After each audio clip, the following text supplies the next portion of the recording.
লোকসভা ভোটের আগে সাধারণ মানুষের কাছে কেন্দ্রীয় সরকারের প্রকল্পের প্রচার তুলে ধরতে উদ্যোগী হলো জেলা বিজেপি নেতৃত্ব। এই মর্মে উত্তর মালদা লোকসভা কেন্দ্রে এসে পৌঁছালো মোদী সরকারের গ্যারেন্টি ভ্যান। বৃহস্পতিবার গ্যারেন্টি ভ্যানের পথ চলা শুরু হলো পুরাতন মালদার শাহাপুর সেতু মোড় থেকে। গ্যারেন্টি ভ্যানের আনুষ্ঠানিক উদ্বোধন পর্বে উপস্থিত ছিলেন বিজেপির উত্তর মালদার সাংসদ খগেন মুর্মু, মালদা কেন্দ্রের বিজেপির বিধায়ক গোপাল চন্দ্র সাহা, বিজেপির উত্তর মালদার সভাপতি উজ্জ্বল দত্ত সহ অন্যান্যরা। জানা গেছে প্রতিটি লোকসভায় ঘুরবে এই ট্যাবলো, যার নাম দেওয়া হয়েছে মোদী গ্যারেন্টি ভ্যান। আগামী এক মাসেও বেশি সময় মালদহের বিভিন্ন গ্রামাঞ্চল এবং শহরে কেন্দ্রীয় সরকারের প্রকল্প সম্পর্কে সাধারণ মানুষকে সচেতন করা এবং একই সঙ্গে প্রচার চালানো হবে এই ভ্যান থেকে।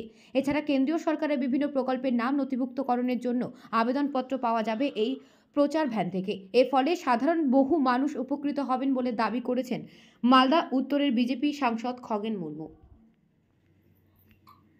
মোদী গ্যারেন্টি ভ্যান আমাদের 2014 সাল থেকে এখন পর্যন্ত আমাদের দেশের প্রধানমন্ত্রী নরেন্দ্র মোদীজি 9 বছরে যে কাজগুলো করেছেন সেই বিষয়গুলো আমাদের মোদী গ্যারেন্টি ভ্যানে আমাদের ডিসপ্লের মাধ্যমে মানুষের কাছে তাদের জানান দেওয়ার জন্য এই ধরনের ভ্যান 2000-এরও বেশি আমাদের দেশ জুড়ে প্রত্যেকটা প্রদেশে ঘুরছি।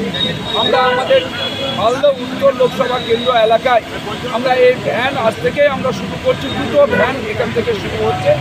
আমরা এই ভ্যানে আমাদের যে সমস্ত প্রকল্পগুলো আছে, দেশের প্রধানমন্ত্রী প্রকল্পগুলো যে আছে, যা রাষ্ট্রের যে প্রকল্পগুলো যা মানুষের উদ্দেশ্যে গ্রহণ করা হয়েছে, সেই প্রকল্প সম্পর্কে এখান থেকেই তারা জানতে পারবেন। যদি কেউ বঞ্চিত থাকেন তারাও আবেদনও করতে পারবেন। অর্থাৎ আমরা চাই যে মানুষের জন্য যে প্রকল্প, আমাদের দেশের প্রধানমন্ত্রীর সংকল্পই হচ্ছে যে গরিব মানুষের কাছে রাষ্ট্রের সমস্ত প্রকল্প পৌঁছে দিতে হবে। অর্থাৎ আমাদের এই যে তিনি আমাদের দেশের প্রধানমন্ত্রী যা বলেছিলেন তা আজকে আমাদের সারা দেশের মানুষের কাছে এই 9 বছরে পৌঁছে দিতে তিনি আজকে পেরেছেন। সেটাই হচ্ছে মোদীর গ্যারেন্টি।